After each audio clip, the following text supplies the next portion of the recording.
ความทุกข์ลำบากยิ่งได้พัดพาย้อนความยากยิ่งจากบ้านมาเข้าสู่เมืองหล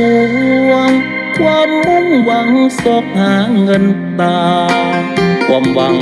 ความปรารถนาหาเงินมาเพื่อเลี้ยงชีพตน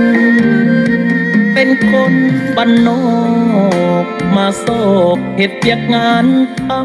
ำความโง่เขาก็ต้อยต่ำกับกรรมต้องสู้ความจนเป็นกรรมกรฝนตกแดดร้อนเขาก็ต้องทนหนักเบาเอากูสู้สนอดทนย้อนเงินลำบากเพียงใดเอาใจสู้ไปทุกที่เบียกน้อยเบียกใหญ่ก็ดีก็ยังมีเบียกเห็ดคือเพิ่นจาดเหือดเองเขาต้องแข็งตินมือเพื่อเงินหนักเบาเขาต้องประเสริญก็เพื่อเดินสู้ไปให้ได้เกิดมายากจนต้องดิ้นรนความทุกข์ลำบา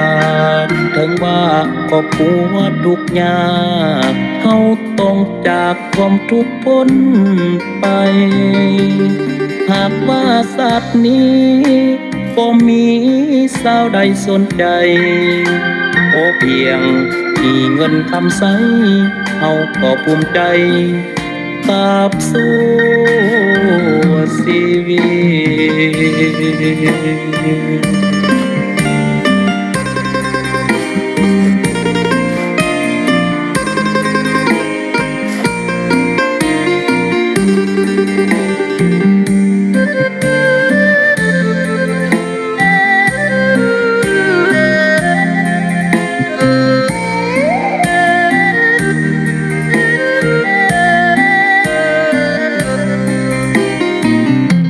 ลำบากอย่างใดเอาใจสู้ไปทุกที่เบียกน้อยเบียกใหญ่ก็ดีก็ยังมีเบียกเห็ดคือเพิ่น